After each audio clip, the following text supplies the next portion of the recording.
कभी ऐसा तो नहीं हुआ कि आप अपोजिशन के लोगों को जेलों में डाल दें कि आज के लीडर को हम लीडर मानते ही नहीं हैं, ये ट्रेडर्स हैं। ये कौन सी जमात, ये कौन सी पार्टी है भाई? ये तो डिक्टोरियल पार्टी है। इस मुल्क को किस्तों में तोड़ रहे हैं ये लोग। तो ये कि हिंदुस्तान में कभी डेमोक्रेसी थी ही नहीं, राजा की हुकूमत रहती थी। अरे डेमोक्रेसी तो गांधी लेके आए।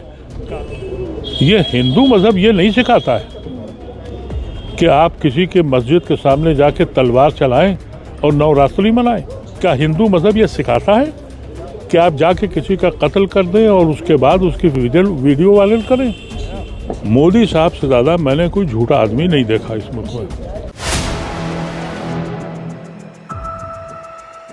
नमस्कार, आप देख रहे हैं 4PM में आपके साथ नफीसा खान। धर्म के नाम पर नफरत की राजनीति की जड़ें इस मौजूदा राजनीति में काफ़ी बढ़ती जा रही हैं, लेकिन ऐसे कई उदाहरण हमारे बीच हैं जब ये पाया जाता है, जब ये मालूम पड़ता है कि कैसे एक विशेष वर्ग को दबाने की, कुचलने की कोशिश की जा रही है। और ऐसे में सबसे अहम सवाल ये हो जाता है कि आखिरकार पीएम मोदी का नारा सबका साथ सबका विकास में मुसलमान कहाँ खड़ा है। आज इसी पर एक नज़र डालने की कोशिश करते हैं और समझते हैं मुसलमानों की स्थिति क्या है। मेरे साथ मुसलमानों के सबसे बड़े चेहरे, मुसलमानों की मजबूत आवाज़ कहे जाने वाले पूर्व सांसद डॉक्टर अदीब जी हैं। मोहम्मद अदीब जी मेरे साथ हैं, उनसे समझते हैं कि उस दौर की राजनीति में और मौजूदा राजनीति में जो फ़र्क आ चुका है उसका क्या महत्व बचता है या फिर ये देश की दिशा की ओर बढ़ रहा है। बहुत बहुत स्वागत है सर आपका। हम पहली बार चर्चा कर रहे हैं 4PM नेटवर्क पर। अदीब जी, शुरुआत किससे की जाए? आप राजनीति में एक लंबी पारी खेल चुके हैं, आपने बड़े बड़े दौर देखे, बदलती सरकारें देखी, लेकिन मौजूदा राजनीति पर अगर हम नज़र दौड़ाएं तो क्या फ़र्क आप पाते हैं तब की राजनीति में और अब की राजनीति में? सबसे बड़ा फ़र्क तो आपने खुद ही बयान कर दिया जब आपने कहा कि मैं हिंदुस्तान के मुस्लिम सियासत का बहुत बड़ा लीडर हूँ। ये मुस्लिम सियासत का जवाल है जहाँ मैं खड़ा हूँ। मुस्लिम सियासत में तो मौलाना आज़ाद, हिफ्ज़ुर रहमान और न जाने कितने लोग थे। आज ये आलम है कि लोग मुझको अपना लीडर मानते हैं। मैं एक मामूली सा इंसान हूँ। वजह यह है कि इस पूरे दौर में सन 47 15 अगस्त को दोनों हाथों से ताली बजी और ये मुल्क बट गया। और दूसरे दिन इस मुल्क का मुसलमान दूसरे दर्जे का शहरी बना दिया गया और वो डिफेंसिव हो गया, वो खौफज़दा हो गया। लेकिन उस वक्त की जो लीडरशिप थी, गांधी जिंदा थे और मौलाना आज़ाद थे, नेहरू थे, ये सारे लोग मौजूद थे जिनका बिलीफ था कि सांझी विरासत, और वो इस बात को समझते थे कि मुसलमान एक वो कौम है जिसने सबसे ज़्यादा कुर्बानी दी है इस आज़ादी के नाम पर। ये जो बंटवारा हुआ, ये ज़मीन का बंटवारा नहीं था, ये मुसलमान कौम का बंटवारा था। मुसलमान कौम ने अपने भाई, अपनी बहन, अपनी माँ, अपने बाप को छोड़ा, जिना को ठुकराया, मुस्लिम मुल्क को ठुकराया और कहा यह कि हम सांझी विरासत में रहेंगे, हिंदुस्तान में रहेंगे। वो लोग जिनके ऊपर ये संविधान बना, बाबा साहब अम्बेडकर ने उसी रविश में संविधान बनाया।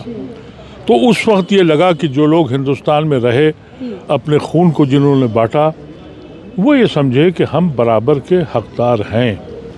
धीरे धीरे हमारी क़यादत ने ये फैसला कर लिया कि अब हम लीडर नहीं बनेंगे, क्योंकि जब हमने आज़ादी के वक्त फैसला किया हमारे बुज़ुर्गों ने कि हम हिंदुस्तान में रहेंगे, तो उनका ये फैसला नहीं था कि हम इस मुल्क के प्राइम मिनिस्टर बनेंगे या हाकिम वक्त बनेंगे।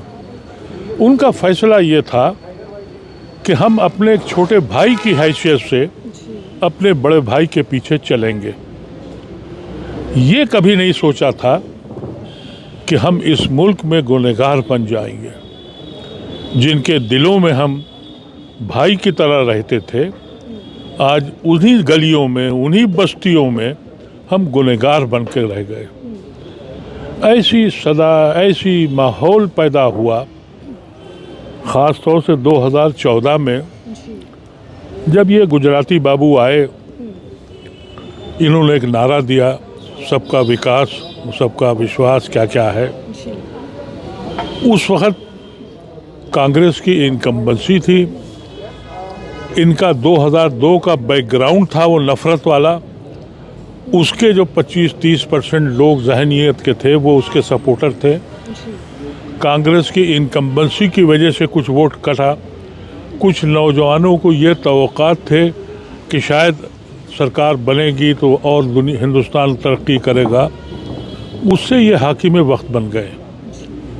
और हाकिम वक्त बनते ही जो सो कॉल्ड सेकुलर पार्टियां थीं, उनको ये एहसास हुआ कि भाई ये मुसलमान तो हमारे ऊपर एक लायबिलिटी है, और उसने कहा कि भैया अब हिंदू वोट को बचाओ। नतीजा हुआ कि हर पार्टी हिंदू वोट के लिए इलेक्शन, कुछ 24 कैरेट का हिंदू बेचने लगे, कुछ 14 कैरेट का हिंदू। कांग्रेस ने भी अपनी रिपोर्ट में ये कह दिया, एंथोनी रिपोर्ट में, कि भाई हम इसलिए हार गए कि हम प्रो मुस्लिम थे। तो ऐसी शक्ल में आज मुसलमान उस हैसियत में है कि जो पार्टी मुसलमान से नफ़रत करे, जो पार्टी मुसलमानों को तकलीफ़ पहुंचाए, वही पार्टी जीतती है, वही पार्टी हाकिम वक्त बनती है। ये वक्त हमारे बुज़ुर्गों ने कभी सोचा नहीं था, और आज अगर हमारे ख़िलाफ़ तुम आवाज़ उठाते हो तो तुम्हें ये तो सोचना चाहिए। मैंने एक बात कही थी आज से 2-1 महीने पहले एक प्रोग्राम में कि भाई हमारा एक एहसान तो मान लो, हमने जुना को ठुकराया। अगर हम जिना को न ठुकराते, और ये लोग जो कहते हैं कि हम हिंदू राष्ट्र बनाएंगे, अगर नेहरू और गांधी और ये लोग पटेल, ये लोग अगर हिंदू राष्ट्र डिक्लेयर कर देते तो आप क्या समझते हैं 100% मुस्लिम वोट मुस्लिम लीग को जाता, क्योंकि हिंदू राष्ट्र में तो कोई नहीं रहता। सिख भाई हिंदू राष्ट्र में नहीं रहते, बल्कि वो अपना खालिस्तान बनाते। क्रिश्चियन भाई जो नॉर्थ ईस्ट में है, गोवा से लेके यहाँ से वहाँ तक, वो भी सेकुलर हिंदुस्तान में इसलिए जुड़े कि वो सेकुलर मुल्क बन रहा था। अगर हिंदू राष्ट्र का ऐलान हो जाता तो वो भी अपनी दुनिया अलग बसाते। तो मैंने इसके ऊपर ये कहा कि हमारा ये एहसान तो मान लो कि हमने इस पूरे हिंदुस्तान को जोड़ के रखा, तुम्हारे उसके ऊपर एक कोहराम मचा दिया जी, विवाद छिड़ गया था जी। और मैंने ये कहा था और आज भी कहता हूँ कि अगर उस वक्त नेहरू, गांधी, पटेल और कांग्रेस के बड़े जिम्मेदार, उनकी समझदारी थी कि उन्होंने इस मुल्क को बचा लिया। अब 75 साल के बाद उस हसीन मुल्क को तोड़ने के लिए जो ये गुजराती बंधु हैं, मैं इसको बीजेपी नहीं मानता हूँ। बीजेपी के लीडर तो अटल बिहारी वाजपेयी भी थे। हम लोग कोई अटल बिहारी वाजपेयी से तो हमको कोई शिकायत इसलिए नहीं थी कि वो उनकी आइडियोलॉजी अलग है, लेकिन वो महज़ब तो थे। कभी ऐसा तो नहीं हुआ कि आप अपोजिशन के लोगों को जेलों में डाल दें। आप जो लोग बोलते हैं, जो लोग लिखते हैं, जिनमें हिम्मत है, आपका चैनल भी मैं देखता हूँ, आपके ऊपर मुसीबतें ढाते हैं। ये कौन सी जमात, ये कौन सी पार्टी है भाई? ये तो डिक्टेटोरियल पार्टी है। इस मुल्क को किस्तों में तोड़ रहे हैं ये लोग। हम ये अंदाज़ा नहीं हो सकता जिस तरह की नफ़रतें फैल चुकी हैं, उसमें अब परेशानी ये है कि कोई भी सरकार आए, एक तबका ऐसा तैयार कर दिया है जो नफ़रत की बुनियाद पर है। अब चाणक्य का ये सेइंग थी कि अगर तुम्हें अपना मुल्क चलाना है और अपने ऐब छुपाना है तो एक मुखालिफ, एक विलन, एक रावण तैयार कर दो। लेकिन सर सवाल यही है कि आखिरकार ये जो नफरत की जड़ें फैल रही हैं, इसका जिम्मेदार आप किसको मानते हैं? ये हिंदू मज़हब के लिए परेशानी का बायस है। ये हिंदू मज़हब ये नहीं सिखाता है कि आप किसी के मस्जिद के सामने जाके तलवार चलाएं और नवरात्रि मनाएं। ये हिंदू मज़हब सिखाता है? नहीं सिखाता है।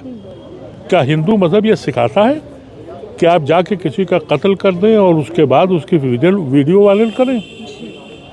ये हिंदू मज़हब के लिए ख़तरा है। मैं आपके चैनल से कहना चाहता हूँ, हिंदू मज़हब के लोगों को, सनातन धर्म के लोगों को ये सोचना पड़ेगा कि क्या उनका मज़हब बचेगा। अगर तुम हमें ख़त्म कर दोगे, तुम्हारा मज़हब बचेगा? नफ़रत की बुनियाद पर दुनिया में कोई मज़हब चला है? 2 मुल्क बने दुनिया में मज़हब के नाम पर। एक पाकिस्तान, उसका हशर आप देख लें, आज तक मुल्क ही नहीं बना। एक इसराइल जो आज तक लड़ रहा है मज़हब के नाम पर। मज़हब के नाम पे आज की दुनिया में ये मुमकिन नहीं है। और एक ऐसा मज़हब, सनातन धर्म, जिसको ये कहते हैं कि पूरा विश्व जो है वो हमारा है, सब भाई हैं, उसमें ये कहा जा रहा है। लेकिन क्योंकि इलेक्शन जीतना मकसद है और इलेक्शन जीतने में उनको ये समझ में आ गया कि मियाँ को जो तंग करेगा वही सरकार बनाएगा। कोई इलेक्शन होता है, कोई न कोई इशू लाया जाता है और वो इशू जो है कब्रिस्तान से लेके और सभी कुछ होता है, और यहाँ तक कि अब तो गाली गलौज होती है। तो ऐसी शक्ल में जब तक कि आवाम सड़कों पे नहीं आएगी, और ये सड़कों पे आवाम आने का वक्त ही नहीं रह गया, जब पार्लियामेंट में बोलने की इजाज़त नहीं है तो आप सड़क पे क्या बोलेंगे। हिंदुस्तान नहीं, अपने को कहते हैं कि हम सबसे बड़ी डेमोक्रेसी हैं। पहली चीज़ तो ये कि हिंदुस्तान में कभी डेमोक्रेसी थी ही नहीं, राजा की हुकूमत रहती थी। अरे डेमोक्रेसी तो गांधी लेके आए, कांग्रेस लेके आई, और उसने कहा कि सबको ये हक होगा। और अब ये कहते हैं कि हम सबसे बड़ी डेमोक्रेसी हैं, और इस डेमोक्रेसी में आप पार्लियामेंट में बोल नहीं सकते।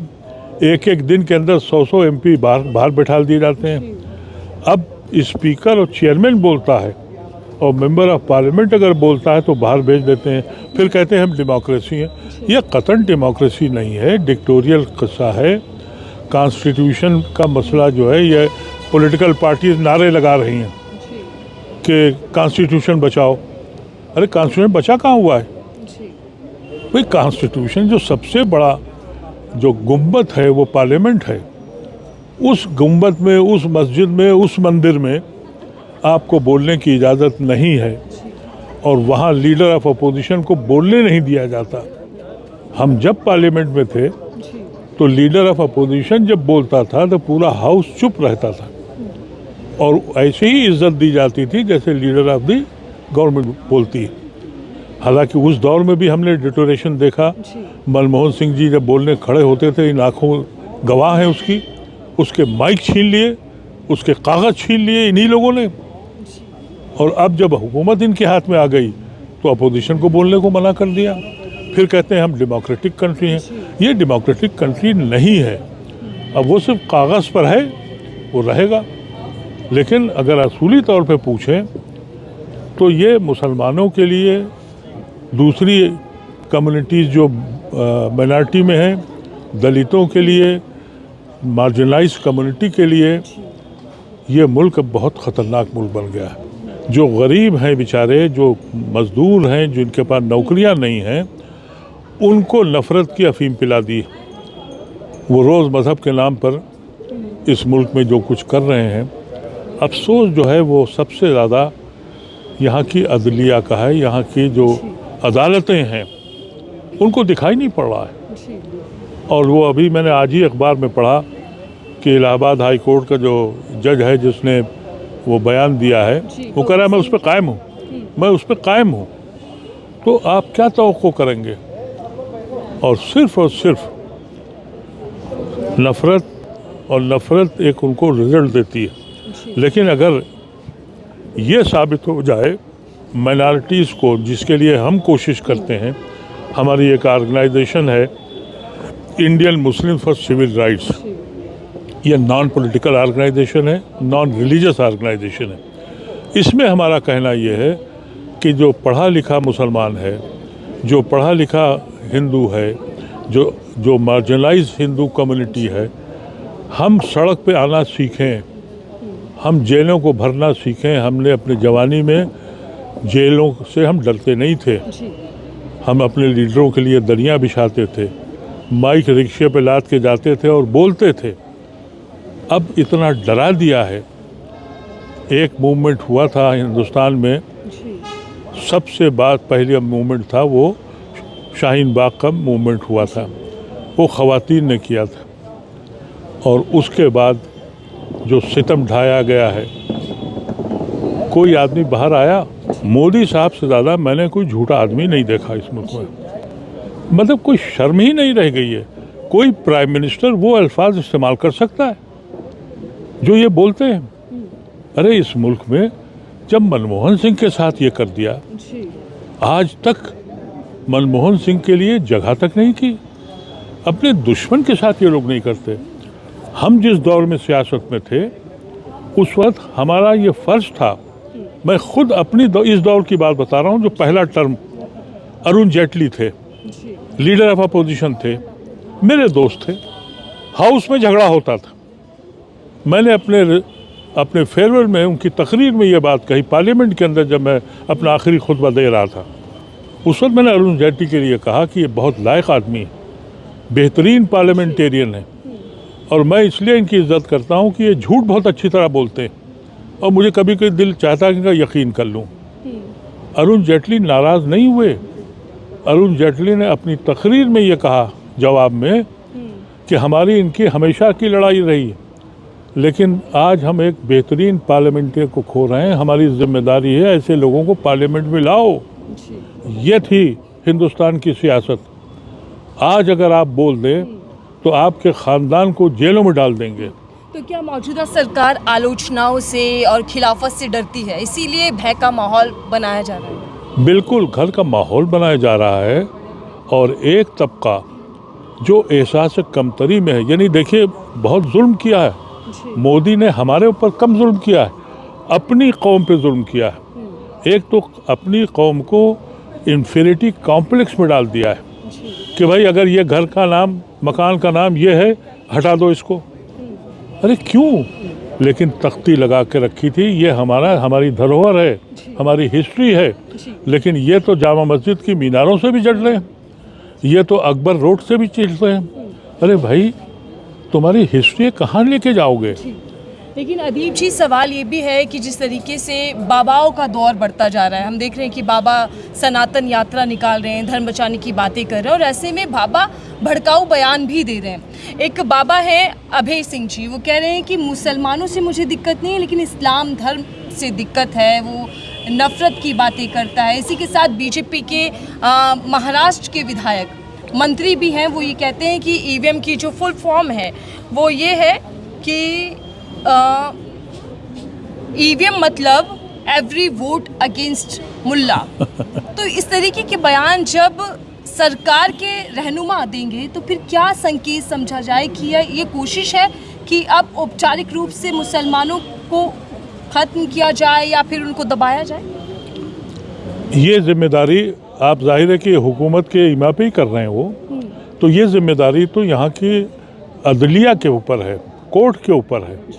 अगर कोर्ट ईमानदार हो और कोर्ट ये कहे कि भाई आप, कानून है कि आपके किसी के मज़हब को आप बदनाम नहीं कर सकते, आप उसके पूरे इस्लाम मज़हब के ख़िलाफ़ बोल रहे हैं, अदालत को सुनाई नहीं पड़ रहा है, उसके कानों में ये आवाज़ नहीं जा रही है, आँखों पे क्या चश्मा लगा रखा है? अदालत अगर संज्ञान ले ले तो ये आपको एक दिखाई नहीं पड़ेगा, आप दूरबीन लगा के ढूंढेंगी, एक बाबा आपको दिखाई नहीं पड़ेगा। उन्हें पता है सरकार की मदद है, अदालतों को सुनवाई नहीं पड़ना है, इसलिए खुलेआम घूम रहे हैं। ऐसा नहीं है कि इस मुल्क का हिंदू सब कम्युनल हो गया है। आज भी एक बहुत बड़ा हिंदू तबका, यानी बहुत बड़ा कह रहा हूँ मैं, जो आइडिया ऑफ इंडिया पे बिलीव करता है, सांझी विरासत पे बिलीव करता है। अफसोस यह है कि उसने चुप्पी लगा रखी है। अगर जब तक ये चुप्पी लगी रहेगी तो फिर कुछ नहीं बचने वाला है। ये सारे का सारा इल्ज़ाम यहाँ की अदलिया का है, उनको चाहिए कि संज्ञान लें। मैं कोशिश करता हूँ और आपसे इस चैनल के ज़रिए कहना चाहता हूँ, इस तरह के बयान आप बराबर इनके ख़िलाफ़ मुकदमे दायर करिए। कब तक अदालत नहीं सुनेगी? सुनना पड़ेगा।